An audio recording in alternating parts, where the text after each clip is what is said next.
अब हम सीखेंगे रीअरेंजमेंट इन कार्बोकेटाइन्स। तो सबसे पहले क्वेश्चन ये आता है कि why rearrangement happens in carbocation. पहला क्वेश्चन क्या आता है, व्हाई, मतलब ये रीअरेंजमेंट कार्बोकेटाइन्स में क्यों होता है। तो इसका आंसर होता है टू अटेन मोर स्टेबिलिटी।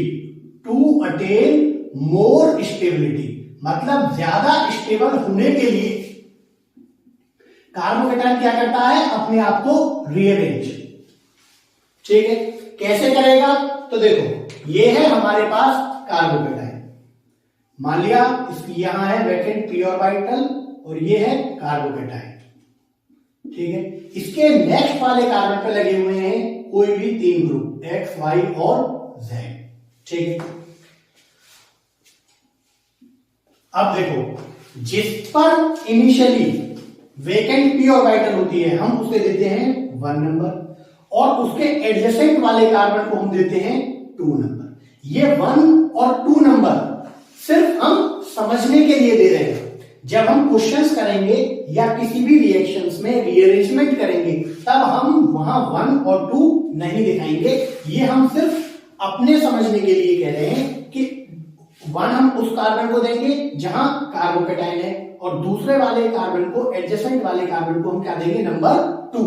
ठीक है, अब देखो ये जो दूसरे वाले कार्बन पे 3 ग्रुप प्रेजेंट है एक्स वाई और जेड। इन 3 में से कोई एक ग्रुप क्या करेगा, ये जो बॉन्डिंग इलेक्ट्रॉन्स हैं इनको क्या करेगा, इनको यहां इस वैकेंट पी ऑर्बिटल में क्या करेगा, माइग्रेट करेगा। ठीक है, इन बॉन्डिंग जो शेयर्ड इलेक्ट्रॉन्स हैं इनके साथ खुद को क्या करेगा, यहां माइग्रेट करेगा। ठीक है, ये जो कार्बन नंबर 2 था इस पे प्रेजेंट है 3 ग्रुप एक्स वाई और जेड। इन 3 में से कोई एक ग्रुप क्या करेगा, माइग्रेट करेगा। कहां करेगा, जहां इनिशियली कार्बोकेटाइन है या जिस कार्बन के पास वैकेंट पी ऑर्बिटल है। ठीक है, अब बात आती है कि एक्स वाई और जेड में से कौन माइग्रेट करेगा। तो अभी के लिए हम मान लेते हैं कि कौन माइग्रेट करेगा, एक्स, वाई और जेड माइग्रेट नहीं करेंगे। ठीक है, अब क्या होगा, यहां 1 2 शिफ्ट। ठीक है, 1 2 शिफ्ट कैसे, देखो ये इस पे Y group as it is, Z group as it is, इस कार्बन पे हाइड्रोजन और हाइड्रोजन। ठीक है, अब ये एक्स ग्रुप क्या करेगा कि इस ये वाला जो इसके साथ बॉन्ड है इसका यहां क्या होगा, बॉन्ड ब्रेकेज, और यहां क्या होगा, इस कार्बन के साथ जिसके पास वैकेंट पी ऑर्बिटल थी वहां क्या होगा, बॉन्ड फॉर्मेशन। तो यहां होगा बॉन्ड फॉर्मेशन और यहां होगा बॉन्ड ब्रेकेज। ठीक है, आई बात समझ में। और हम ये बात जानते हैं कि वो स्टेट जहां पर एक साथ बॉन्ड बन रहा हो और बॉन्ड टूट रहा हो, या तो कोई नया बॉन्ड बन रहा हो और उसके साथ पुराना बॉन्ड टूट रहा हो, ऐसी स्टेट को क्या बोलते हैं हम, ट्रांजिशन स्टेट। ठीक है, और ये ट्रांजिशन स्टेट कैसी है, 1 2 3 मेंबर। तो हम इसे बोलेंगे 3 मेंबर्ड साइक्लिक ट्रांजिशन स्टेट। क्या बोलेंगे, 3 मेंबर्ड साइक्लिक ट्रांजिशन स्टेट। अब क्या होगा, इसके बाद ये वाला जो बॉन्ड है, जो बॉन्ड टूट रहा है ये कंप्लीटली ब्रेक कर जाएगा और ये जो बॉन्ड नया बन रहा है ये कंप्लीटली फॉर्म करेगा। मतलब हमें कुछ ऐसा दिखेगा कि इस बार वैकेंट पी ऑर्बिटल कहां होगी, यहां, और यहां बनेगा कार्बोकेटाइन। ये है वाई और ये है जेड। एक्स ने क्या किया, इस कार्बन के साथ बॉन्ड बना दिया, यहां हाइड्रोजन और यहां हाइड्रोजन। ठीक है, तो ये है आफ्टर रीअरेंजमेंट और ये है बिफोर रीअरेंजमेंट। ये दोनों ही क्या है, कार्बोकेटाइन। लेकिन ये वाला जो है ये है बिफोर रीअरेंजमेंट और ये है आफ्टर रीअरेंजमेंट। लेकिन एक बात ध्यान रखनी है कि अगर रीअरेंजमेंट के बाद कार्बोकेटाइन की स्टेबिलिटी इंक्रीज कर रही हो, यानी कि इस 1 2 शिफ्ट के बाद अगर ये वाला बी वाला ए से ज्यादा स्टेबल है तभी ये रीअरेंजमेंट होगा। अगर बी वाले की स्टेबिलिटी ए वाले कार्बोकेटाइन से कम हुई तो ये रीअरेंजमेंट नहीं होगा। ठीक है, तो हम यहां 1-2 शिफ्ट नहीं दिखाएंगे और ये कार्बोकेटाइन हमारे पास जैसा इनिशियली था वैसा ही फाइनली प्रेजेंट रहेगा। ये बात समझ में आई। अब इसके ये हुआ रीअरेंजमेंट। इसके बारे में हम लिख लेते हैं कुछ पॉइंट। तो पहला पॉइंट क्या हो जाएगा? पहला पॉइंट होगा ऑलवेज 1-2 शिफ्ट, यानी कि हमेशा क्या होगा? Always 1-2 shift. ठीक है। दूसरा point 3 membered cyclic transition state form, या फिर दूसरा पॉइंट क्या लिख सकते हैं हम? Formation of 3 membered cyclic transition state. ठीक है। तीसरा पॉइंट प्योरली इंट्रामोलिकुलर, मतलब ये जो रीअरेंजमेंट प्रोसेस है ये कैसा है? प्योरली इंट्रामोलिकुलर, मतलब ये जो रीअरेंजमेंट है ये विद इन अ कार्बोकैटायन होगा, यहां कोई भी एक्सटर्नल फैक्टर रेस्पॉन्सिबल नहीं होगा। ठीक है, ये कार्बोकैटायन जो रीअरेंज कर रहा है ये कैसा होगा? Purely intramolecular. ठीक है, और रीअरेंजमेंट कब करेगा? जब ज्यादा उसे स्टेबिलिटी मिल रही हो। ठीक है। Fourth point retention of configuration, retention of configuration, मतलब इन दोनों कार्बन का जो कॉन्फ़िगरेशन यहां है वही इन दोनों कार्बन का यहां कॉन्फ़िगरेशन होगा, मतलब कॉन्फ़िगरेशन चेंज नहीं होगा। यहां जो कॉन्फ़िगरेशन था वही यहां होगा। बिफोर रीअरेंजमेंट और आफ्टर रीअरेंजमेंट दोनों में जो कार्बन का कॉन्फ़िगरेशन होगा वो क्या होगा? सेम। ठीक है, तो ये 4 पॉइंट समझ में आए। Always 1-2 shift. दूसरा point formation of 3 membered cyclic transition state. तीसरा point rearrangement process is purely intramolecular. Fourth point retention of configuration. ठीक है, अब हम करेंगे कुछ क्वेश्चंस जिससे आपको समझ में आएगा कि ये जो हम दिखा रहे हैं यहां 1-2 शिफ्ट, ठीक है, ये कैसे होगा और हमें ये कैसे क्वेश्चंस में अप्लाई करना है। ठीक है, लेकिन उससे पहले हमने यहां एक बात अज्यूम की थी। हमने कहा था कि दूसरे वाले कार्बन पे प्रेजेंट है 3 group, X group, Y group और जेड ग्रुप। हमने माना कि एक्स वाला ग्रुप क्या करेगा? शिफ्ट करेगा या माइग्रेट करेगा। ठीक है, वाई वाला और जेड वाला नहीं करेगा। अब क्वेश्चन आता है कि ये हम कैसे डिसाइड करेंगे कि मान लो जैसे किसी कार्बन पे हाइड्रोजन प्रेजेंट है, उस पे फिनाइल प्रेजेंट है और मिथाइल प्रेजेंट है, यहां है कार्बोकेटाइन। ठीक है, तो अब हाइड्रोजन, फिनाइल और मिथाइल, इन 3 में से कौन सा माइग्रेट करेगा या कौन सा शिफ्ट करेगा। ठीक है, तो ये हम कैसे डिसाइड करेंगे? अभी तो हमने सिर्फ यहां क्या किया था? अज्यूम किया था कि अभी के लिए मान लो एक्स शिफ्ट करेगा, वाई और जेड नहीं करेंगे। ठीक है, लेकिन अगर ऐसा हुआ, और मोस्टली क्या हमें ऑलवेज क्वेश्चंस में ऐसा ही मिलेगा कि हाइड्रोजन, फिनाइल, मिथाइल, कभी इथाइल, कभी जो है कोई और ग्रुप होगा, तो हम ये कैसे डिसाइड करेंगे कि कौन सा शिफ्ट करेगा? ठीक है, तो वो कैसे डिसाइड होता है? वो डिसाइड होता है किससे? माइग्रेटरी एप्टीट्यूड से। किससे डिसाइड होता है? माइग्रेटरी एप्टीट्यूड से। तो अब हम माइग्रेटरी एप्टीट्यूड समझेंगे और फिर उसके बाद क्या करेंगे? क्वेश्चंस।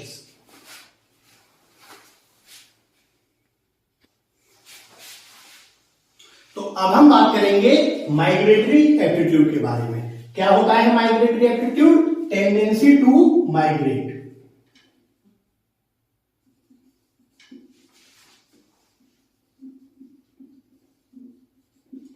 मतलब जिसका माइग्रेटरी एप्टीट्यूड ज्यादा होगा वो पहले माइग्रेट कर जाएगा। जैसे यहां हमने अभी लिया था एक्स, वाई और जेड, यहां था कार्बोकेटाइन, तो यहां एक्स क्यों माइग्रेट किया था या शिफ्ट किया था? क्यों? क्योंकि एक्स का माइग्रेटरी एप्टीट्यूड वाई और जेड से ज्यादा था।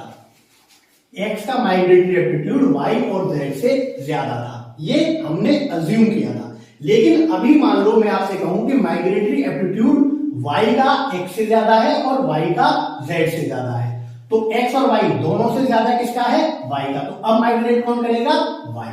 अगर इन तीनों में किसका ज्यादा हो जाए? जेड का, तो माइग्रेट कौन करेगा?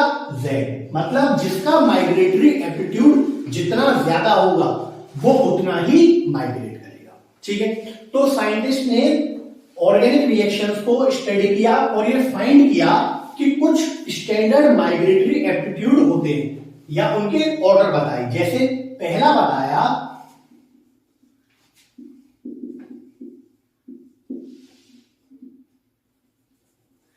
बताया कि अगर आपके पास हाइड्रोजन, फिनाइल और अल्काइल ग्रुप लगा है, ठीक है, तो सबसे पहले माइग्रेट कौन करेगा? हाइड्राइड, फिनाइल और फिर अल्काइल। ठीक है। दूसरा बताया कि अगर आपके पास हाइड्रोजन के क्या है? आइसोटोप, तो ये किस ऑर्डर में माइग्रेट करेंगे? इस ऑर्डर में। ठीक है। तीसरा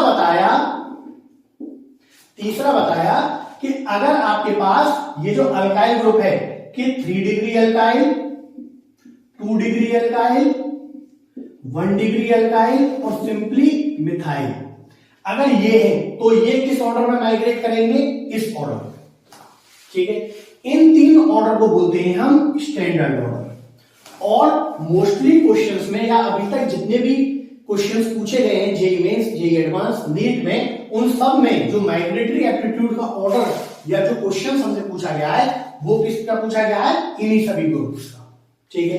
अब इन 3 ग्रुप्स का जो साइंटिस्ट ने ऑर्डर हमें बताया वो किस बेसिस पे बताया? उसमें उन्होंने पहला पॉइंट काउंट किया कि अगर बॉन्ड एनर्जी ज्यादा होगी तो माइग्रेटरी एप्टीट्यूड क्या होगा? डिक्रीज करेगा। ठीक है। दूसरा पॉइंट कि अगर स्टीयरिक हिंड्रेंस ज्यादा होगी तो माइग्रेटरी एप्टीट्यूड क्या करेगा? डिक्रीज करेगा। ठीक है। तीसरा पॉइंट बताया कि जितना इलेक्ट्रॉन डोनेशन होगा या फिर जितना इलेक्ट्रॉन रिच होगा उतना माइग्रेटरी एप्टीट्यूड ज्यादा होगा। ठीक है, आएगा समझ में? ये जो 3 हमें ऑर्डर बताए ये किस बेसिस पे बताए? इन 3 पॉइंट्स के बेसिस पे। और इन 3 पॉइंट्स का जो ओवरऑल इफेक्ट है वो है ये। ठीक है। जहां कहीं भी ये 2 पॉइंट डोमिनेट करेंगे किसी दूसरे पॉइंट, किसी एक पॉइंट को, तो ऑर्डर ये आएगा। ठीक है। इन 3 पॉइंट का ओवरऑल इफेक्ट है ये ऑर्डर। ठीक है। जैसे अगर हम समझना चाहें कि बॉन्ड एनर्जी ज्यादा तो माइग्रेटरी एप्टीट्यूड कम, तो देखो हाइड्रोजन, ये ड्यूटेरियम और ट्राइटियम, एटॉमिक मास जितना ज्यादा होगा बॉन्ड एनर्जी उतनी ज्यादा होगी। ठीक है। तो माइग्रेटरी एप्टीट्यूड डिक्रीज कर जाएगा, जो कि हमें यहां देखने को मिल रहा है। ठीक है। जितना ज्यादा इलेक्ट्रॉन डोनेशन, तो 3 डिग्री, 2 डिग्री, 1 डिग्री और मिथाइल, किसमें ज्यादा प्लस आई इफेक्ट होता है? 3 डिग्री में। ठीक है। तो इसका मतलब उसका माइग्रेटरी एप्टीट्यूड सबसे ज्यादा होगा। ठीक है। हाइड्रोजन, फिनाइल और अल्काइल में, हाइड्राइड, फिनाइल और अल्काइल में, ठीक है, माइग्रेटरी एप्टीट्यूड का ऑर्डर क्या होगा? ये कैसे आया? इन 3 का ओवरऑल इफेक्ट। ठीक है। तो हमें ये 3 ऑर्डर याद करने हैं और ये कैसे आए वो हमें यहां से पता चलेगा। अभी मैं आपके सामने लिखूं ये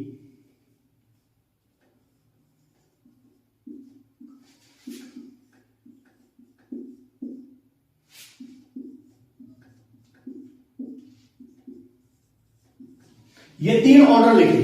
तो अब अगर मैं आपसे ये 3 मैंने लिखे, अब मैं आपसे पूछ रहा हूं कि ये यहां से जुड़ा है, ये यहां से जुड़ा है और ये यहां से जुड़ा है। अब इन 3 में माइग्रेटरी एप्टीट्यूड का ऑर्डर क्या होगा? तो देखो, इलेक्ट्रॉन डोनेशन जितना ज्यादा होगा या जितना इलेक्ट्रॉन रिच मॉलिक्यूल होगा माइग्रेटरी एप्टीट्यूड उतना ही ज्यादा होगा। तो ये क्या दिखाएगा? अपना प्लस एम इफेक्ट।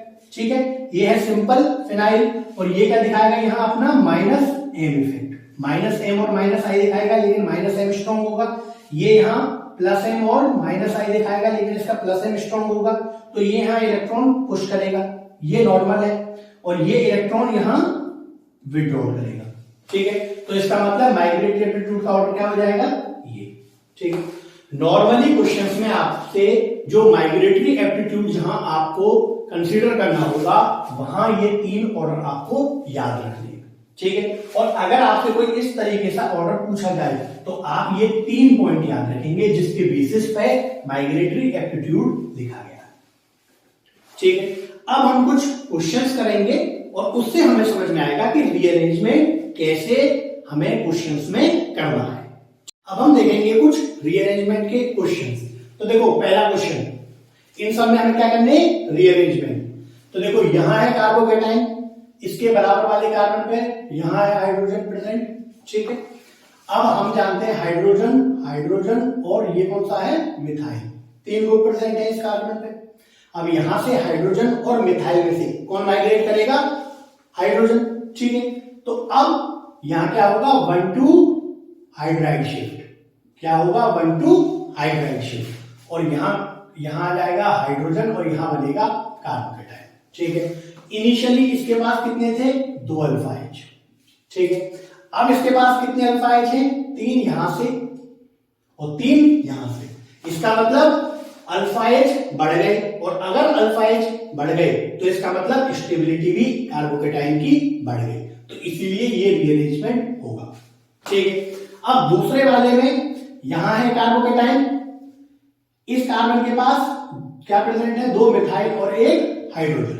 ठीक है, तो दोबारा से क्या होगा, 1-2 हाइड्राइड शिफ्ट, क्या होगा 1-2 हाइड्राइड शिफ्ट। हाइड्राइड शिफ्ट होने के बाद यहां आ गया हाइड्रोजन और यहां बना कार्बोकेटाइन। ठीक है, तो अभी इसके पास इनिशियली कितने थे, 1 अल्फा एच। ठीक है, और अब कितने हैं, 3 यहां से, 3 यहां से और 3 यहां से, कितने, 9 अल्फा एच।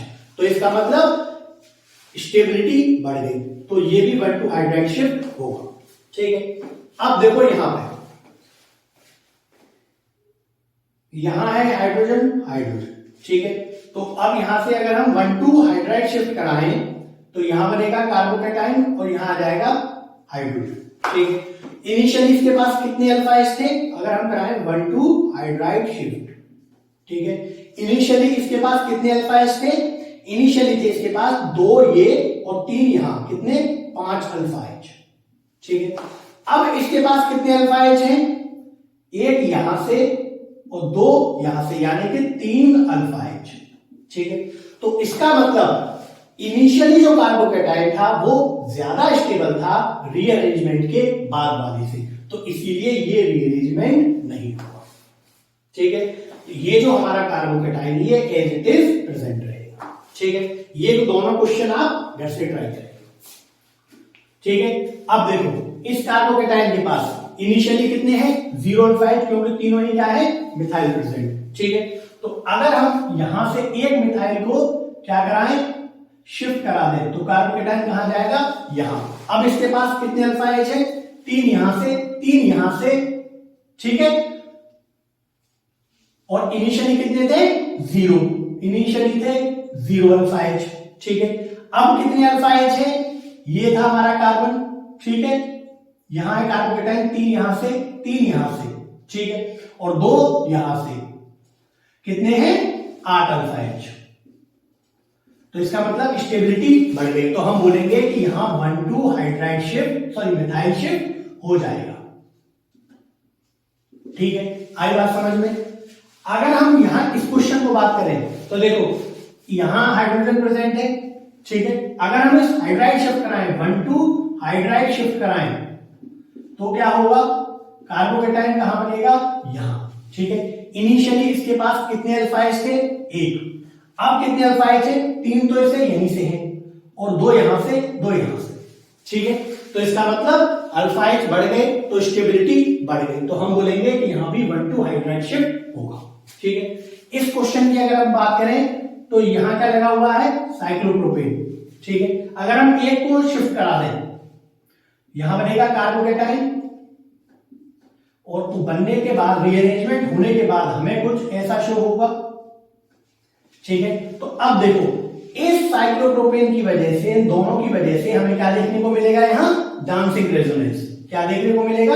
Dancing resonance. ठीक है, इनिशियली क्या था, यहां कोई भी डांसिंग रेजोनेंस प्रेजेंट नहीं था, और हम जानते हैं कि डांसिंग रेजोनेंस की वजह से इसकी स्टेबिलिटी बहुत बहुत ज्यादा बढ़ जाएगी, तो इसीलिए यहां भी कार्बोकेटाइन अपने आप को रीअरेंज करेगा। ठीक है, ये क्वेश्चन आप घर से ट्राई करेंगे।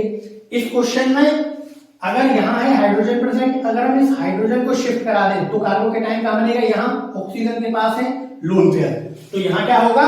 Back bonding. बैक बॉन्डिंग के बाद स्टेबिलिटी इंक्रीज करेगी, तो इसीलिए हम बोलेंगे कि यहां भी 1,2 हाइड्राइड शिफ्ट होगा। ठीक है, अब इसके बाद हम और क्वेश्चन देखते हैं। अब आपके सामने है ये क्वेश्चन। सबसे पहले तो इस क्वेश्चन पे डालो इंपॉर्टेंट। ठीक है, इंपॉर्टेंट क्यों? क्योंकि जब आप इसमें रीअरेंजमेंट करेंगे तब आपको पता चलेगा यहां से एक नया कॉन्सेप्ट। ठीक है, तो देखो यहां है कार्बोकेटाइन, इसके नेक्स्ट वाले कार्बन पे प्रेजेंट है दो ग्रुप, मिथाइल मिथाइल तो सेम है, प्रेजेंट है दो ग्रुप मिथाइल और फिनाइल। ठीक है, अब या तो मिथाइल माइग्रेट करेगा या फिनाइल माइग्रेट करेगा। ठीक है, तो सबसे पहले हमने क्या किया कि हमने किया 1,2 फिनाइल शिफ्ट। क्या किया? 1,2 फिनाइल शिफ्ट। तो फिनाइल शिफ्ट होने के बाद हमें कैसा दिखेगा? हमें दिखेगा कुछ ऐसे। कार्बोकेटाइन कहां बनेगा? यहां पे, और यहां बने, यहां आ गया फिनाइल। ठीक है, अब एक बार हम यहां करा के देखते हैं 1,2 मिथाइल शिफ्ट। ठीक है, तो अब हमने मिथाइल को जब हम शिफ्ट कराएंगे तो यहां रहेगा फिनाइल, यहां बनेगा कार्बोकेटाइन, ये मिथाइल एज इट इज, यहां बनेगा CH2 मिथाइल। ठीक है, अब देखो इस कार्बोकेटाइन को और इस कार्बोकेटाइन को, अब ये बात तो कंफर्म है कि फिनाइल और मिथाइल में से एक ही माइग्रेट करेगा, या तो फिनाइल माइग्रेट करेगा या मिथाइल माइग्रेट करेगा। अब यहां इसे नंबर दे दो, इसे आप नंबर दो A। ठीक है, इसे नंबर दिया हमने B और इसे नंबर दिया हमने C। तीनों कार्बोकेटाइन है हमारे पास। ठीक, B वाला जो कार्बोकेटाइन है इसके पास कौन सी स्टेबिलिटी है? इसके पास है 3 अल्फा H यहां से और 3 अल्फा H यहां से और 2 अल्फा H यहां से, यानी कि इसके पास क्या है? 8 अल्फा H।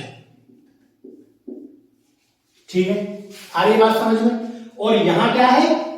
यहां है एक रिंग का रेजो, क्योंकि ये क्या है? ये है कुछ ऐसे कि ये है ऐसे, ये है कुछ ऐसा कार्बोकेटाइन। ठीक है, तो यहां क्या होगा? रेजोनेंस। ठीक है, तो यहां है एक रिंग का रेजोनेंस प्लस 3 और 2 5, यानी कि 5 अल्फा H। 3 यहां से और 2 यहां से। ठीक, अब A, B और C में कौन ज्यादा स्टेबल है? यहां है इसके पास सिर्फ 8 अल्फा H, यहां है एक रिंग का रेजो प्लस 5 अल्फा H। तो हम ये बात जानते हैं कि कार्बोकेटाइन की स्टेबिलिटी का जो प्रायोरिटी ऑर्डर होता है वो होता है back bonding, resonance, sorry aromaticity, resonance, hyper conjugation और इंडक्टिव। ठीक है, रेजो हाइपर कॉन्जुगेशन से ज्यादा आता है प्रायोरिटी ऑर्डर में, तो इसका मतलब सी वाला जो कार्बोकेटाइन है वो ज्यादा स्टेबल होगा बी के कंपैरिजन में। ठीक है, आई बात समझ में? तो ये हमारा होगा लेस स्टेबल और ये हमारा होगा मोर स्टेबल। ठीक है, आई बात समझ में? लेकिन हम पीछे जब हमने प्रायोरिटी ऑर्डर देखा था तो वो क्या देखा था? वो हमने देखा था कि फिनाइल ऐसे था, हाइड्राइड फिनाइल और मिथाइल या फिर अल्काइल। ठीक है, तो ये फिनाइल का जो माइग्रेटरी एप्टीट्यूड था वो अल्काइल से ज्यादा था, लेकिन जब हमने करा के देखा तब हमें क्या देखने को मिला कि जब हम मिथाइल को माइग्रेट कराते हैं तब हमें ज्यादा स्टेबिलिटी मिलती है इन कंपैरिजन विद जब हम फिनाइल को माइग्रेट कराते हैं। ठीक है, अब ये दोनों बातें क्या है? कॉन्ट्राडिक्टरी, दोनों में से कोई एक सही होगी, लेकिन ये दोनों ही बातें सही है। कैसे? ये जो माइग्रेटरी एप्टीट्यूड का ऑर्डर है, ये हम कब लगाते हैं? ये हम लगाते हैं कि अगर after rearrangement back bonding appears, अगर बैक बॉन्डिंग के बाद अगर रीअरेंजमेंट के बाद बैक बॉन्डिंग हो रही हो, तब हम क्या लगाएंगे? माइग्रेटरी एप्टीट्यूड का ऑर्डर। और अगर रीअरेंजमेंट के बाद बैक बॉन्डिंग नहीं होगी तो हम दोनों को करा के देखेंगे। इसीलिए मैंने आपको बताया था कि इस क्वेश्चन को डालो, इंपॉर्टेंट। ठीक है, अगर हम माइग्रेटरी एप्टीट्यूड के ऑर्डर से जाते तो हम क्या कराते? Phenyl shift. ठीक है, लेकिन फिनाइल शिफ्ट कराने के बाद जो हमें कार्बोकैटायन मिलेगा वो मिलेगा लेस स्टेबल। किसके कंपैरिजन में? जब हम क्या कराते हैं? Methyl shift. जब हम मिथाइल शिफ्ट कराएंगे तो जो कार्बोकैटायन मिलेगा उसकी स्टेबिलिटी फिनाइल को माइग्रेट कराने वाले कार्बोकैटायन से ज्यादा है। ठीक है, तो यहां से हमें एक नया कॉन्सेप्ट पता चला कि ये जो माइग्रेटरी एप्टीट्यूड के ऑर्डर हमने लिखे थे, ये हमें कब लगाने हैं? ये हमें तब लगाने हैं जब रीअरेंजमेंट के बाद क्या आ जाए? Back bonding. ठीक है, यहां पे रीअरेंजमेंट के बाद कहीं भी बैक बॉन्डिंग नहीं है, इसीलिए हमने यहां माइग्रेटरी एप्टीट्यूड का ऑर्डर फॉलो नहीं किया। ठीक है, अब हम एक अगला क्वेश्चन करेंगे जिसमें रीअरेंजमेंट के बाद क्या होगी? Back bonding. तो अब हम वहां क्या फॉलो करेंगे? माइग्रेटरी एप्टीट्यूड का ऑर्डर।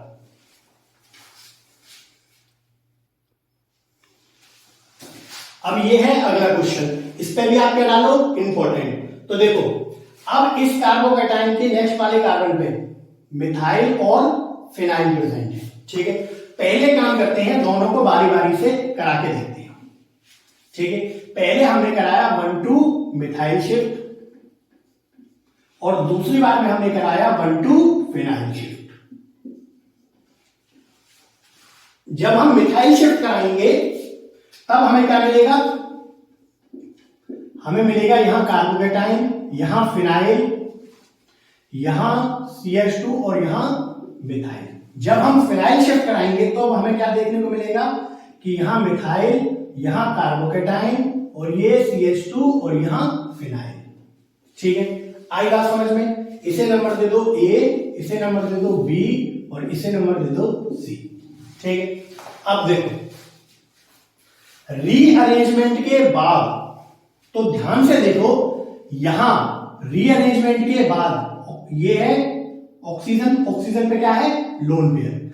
ये है कार्बोकैटायन, इसके पास है वेकेंट p ऑर्बिटल। इसके पास क्या है? Vacant p orbital. क्या है इसके पास? Vacant p orbital. तो ये यहां क्या करेगा? Back bonding. क्या करेगा? Back bonding. तो इसका मतलब रीअरेंजमेंट के बाद हमें क्या देखने को मिल रही है? Back bonding. यहां क्या हो रही है? Back bonding. तो अभी मैंने आपको लास्ट क्वेश्चन में बताया था कि अगर रीअरेंजमेंट के बाद हमें बैक बॉन्डिंग देखने को मिले तब हम क्या माइग्रेट कराएंगे? तब हम माइग्रेट कराएंगे माइग्रेटरी एप्टीट्यूड के ऑर्डर से। तो माइग्रेटरी एप्टीट्यूड का ऑर्डर क्या था? पहले हाइड्राइड, फिर फिनाइल और फिर उसके बाद अल्काइल। अल्काइल में हमारे पास यहां क्या है? मिथाइल। क्या है? मिथाइल।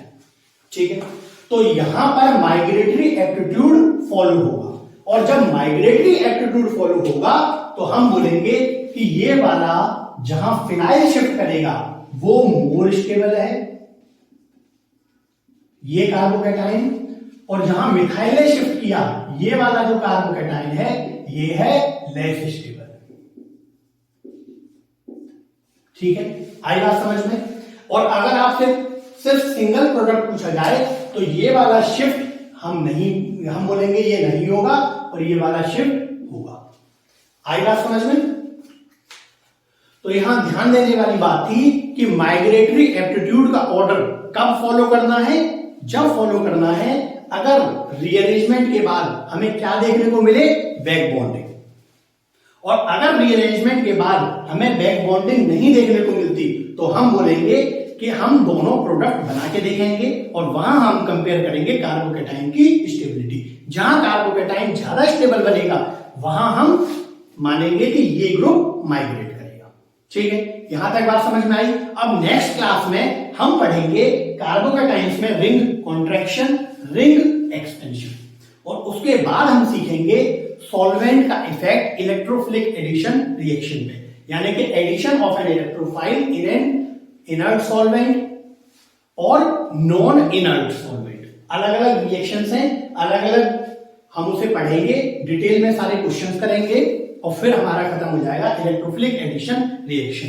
तो अभी के लिए इतना ही, थैंक यू।